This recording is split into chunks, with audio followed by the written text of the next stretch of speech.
Hey y'all, here we are. It's the water temperature video that I told you about the things that we're going to change for MIS and why we're going about that. We'll have to bust this into a couple different pieces because they got to remove some body work to show you the changes and explain the results of those changes that since we've started with the water system, updating the water system videos in that playlist. But first things first, got to take you over here and show you. I got my Vio camera back from the repair shop in Minnesota. The POD HD POV HD camera 1080p. This camera is awesome, by the way. You can edit, you can do everything. You can take pictures with it, you can do everything, and you can do it by remote control. That comes with the camera. You can use this as like a VCR and without putting tapes in it. Connect it to audio, video cables and stuff, and watch it right on a TV as a monitor right at the track. It's an awesome camera. I dig it, and it would have video breakup, so I sent it back. I called them and we thought it was going to be the wire for the lens here, but what they ended up doing is they gave me a whole brand new, what they call the camera, which is the lens, and I believe this is the microphone.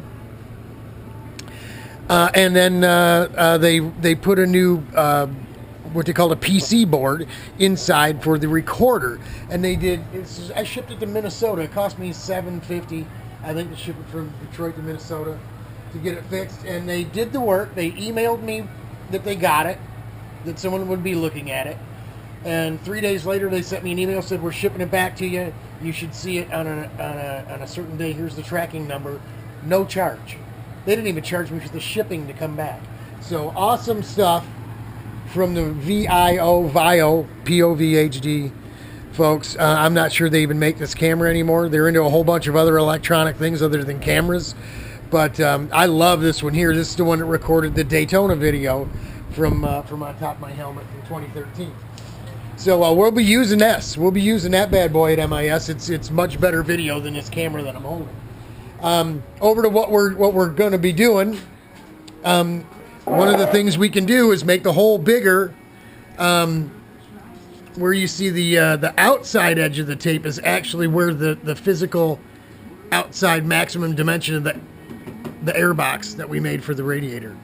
So we're going to go just a little bit less than that, a quarter inch less, and we'll radius everything off.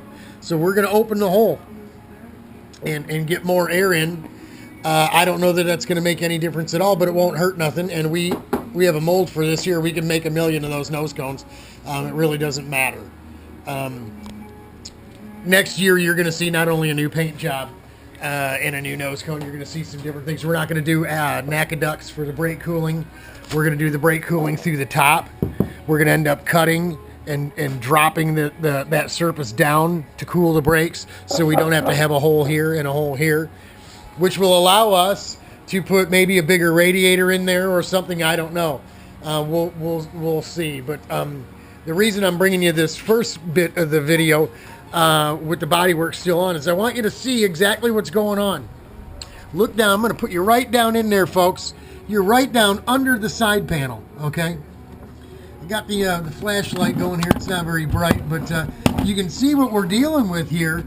The rotor and stator are down underneath my chain guard, right? Let me move you right on in there.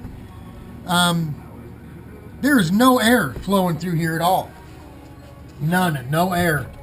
Right, so part of the problem, I believe, is not only with the higher water temperature causing an issue and making the ignition go into a rev limit situation, is the fact that we're not getting any cool air through there either.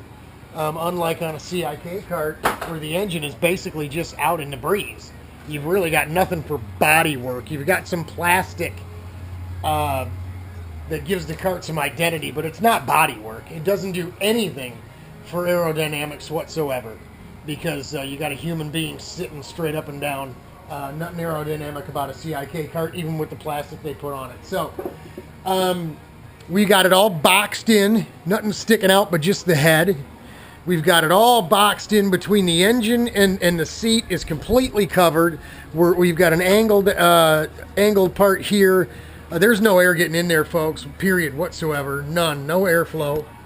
Now, the airflow may not obviously have anything to do with lowering the water temperature. But I think if we have some air flowing through there, it's going to help if we can't lower the water temperature. We saw the same maximum water temperatures, 174 degrees, in May on Mother's Day, and this thing ran 30 straight laps, never missed a lick.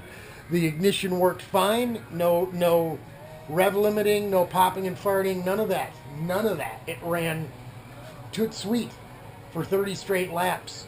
The only difference was ambient temperature and obviously track temperature. Jeremy Baldy gave me a heads up about, putting the radiator in the scoop that he had above his head on his cart, before he wrecked it and went to a 250. He said he noticed like a 20 or 25 degree difference just taking the intake of air this high off the ground at 140 degree track temperature to above his head at say 1.5 feet, 2 feet off the ground was a 20, 25 degree difference.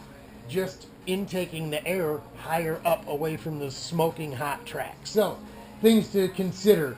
We build these things this way to lay down Kirchhoff's radiator for aerodynamics, But let's be honest, I'm probably never going to go back to Daytona again. And this kind of aerodynamic issue is not going to be as magnified at a place like MIS or Grattan or even in Mid-Ohio. Maybe a Road America type thing, but we don't race there. Road Atlanta, maybe, but we don't race there either. So it's not a big deal.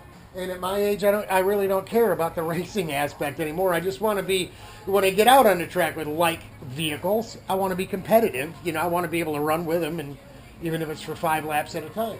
So that's where we're at.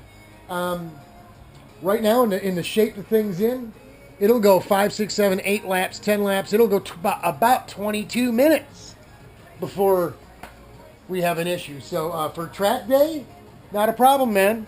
6, 8 laps at a time. It doesn't get above, mid 150s, maybe 160s, and then after that 8th lap, it starts gaining more water temperature. So I'm gonna get the side panel off, and then I'll bring you some of the changes we've made in the past and explain how they differed. I don't want to say made it better or worse, because it really didn't change anything other than the fact that we spent a bunch of money on a pump that it did change some things, but I'll explain that in a minute.